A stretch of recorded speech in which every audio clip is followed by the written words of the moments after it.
You're walking around the house, sipping your coffee, your dog passes by, and a scent reaches your nose. Just a normal doggy smell. And you say to yourself, I guess today is bath day. You head straight to the bathroom, grab the special shampoo you bought just for your dog, and turn on the water. But have you ever stopped to think, right now, out of nowhere, why did you suddenly feel you had to wash your dog? Could this be one of the biggest mistakes you're making without even realizing it? We all love our dogs to smell wonderful and to stroke their soft, fluffy fur. But here's the thing. When we wash our dog, thinking we're showing love, even believing we're doing something good, it doesn't mean the same to them at all. In fact, I'm gonna burst your bubble a little. Washing your dog for no real reason, just so they're clean, can completely disrupt their natural balance. Today, we're going to lay out the 6 critical truths behind this whole bathing issue. And the very last one will give you a completely new,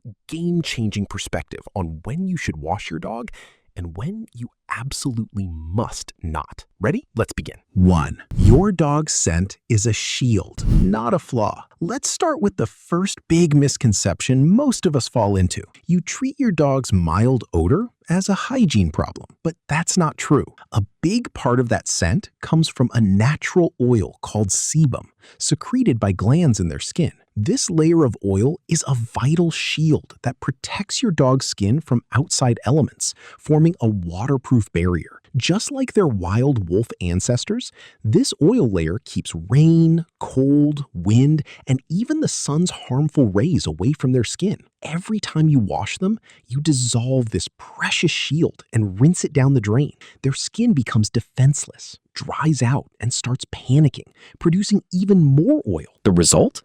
A much heavier odor than before you wash them. Nature created this perfect balance, and we're the ones who destroy it. 2. You're completely disrupting their skin's pH balance. Now, let's get a little more scientific. The pH level of a dog's skin is very different from human skin. Human skin has a slightly acidic pH, while dog skin is more neutral and alkaline. Research from Cornell University's College of Veterinary Medicine shows that shampoos made for humans instantly destroy the acid mantle on a dog's skin. But wait, it gets worse.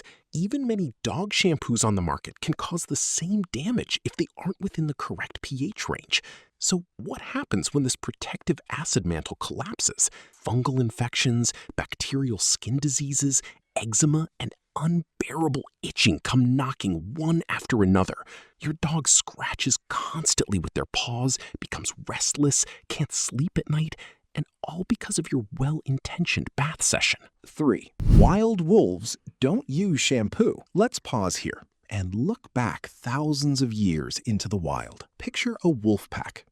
They live under snow, rain, and mud. No wolf ever goes to a stream and says, "Hang on, let me wash with some coconut-scented shampoo," because their skin and fur structure is programmed to clean itself. The natural oils in their fur prevent mud and dirt from reaching the skin, and over time, that dirt simply falls away on its own. That golden retriever lying in your living room, that miniature schnauzer, that cane corso, they still carry that ancient code. Their coat structure works no differently than a wolf's. With every unnecessary wash, you are waging war on this thousands of years old, perfect self-cleaning system. 4. It can be a trauma that triggers stress hormones. Have you ever thought about what your dog is really feeling during a bath? What seems to you like an ordinary hygiene routine might be for them a moment of total helplessness, stuck on a slippery floor, surrounded by loud noise,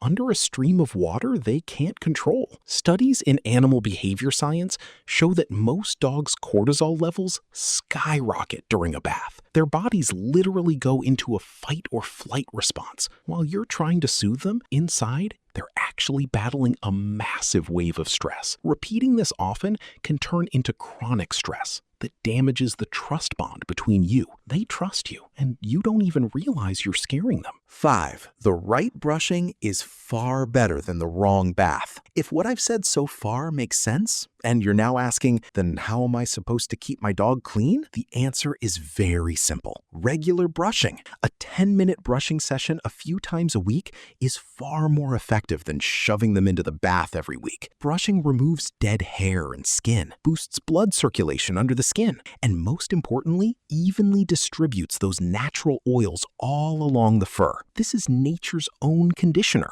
Plus, brushing is a bonding moment with your dog. It releases oxytocin, not cortisol. It brings peace, not stress. And if you think this information really works, hit that like button and subscribe to the channel now, because more people who genuinely want to love their dogs the right way need to reach this knowledge. 6. You should only wash your dog in these 3 situations. And now we've arrived at the big secret I mentioned at the start of the video. The most crucial point. So, should we never wash our dogs? Of course we will, but only and only in these 3 situations. 1. When they are visibly dirty. If they've rolled in mud, covered themselves in something foul, or had something spilled on them, yes, a bath is necessary. 2. When your veterinarian prescribes a medicated bath. In cases like fungal infections, parasites, or allergies, use the special shampoos your vet gives you exactly as often as they instruct. And 3, and most importantly, during shedding season. Especially during the 2 heavy shedding periods a year, a gentle wash with lukewarm water,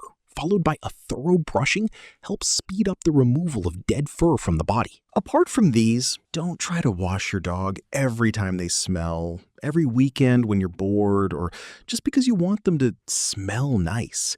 Because if they don't smell like perfume, that's not a problem. They smell exactly the way they're supposed to, like a wolf, like a pack member, like a dog. Let them be what they are by nature. Learn to love them just as they are, with their scent, their fur, their natural state. Because they love you just the way you are.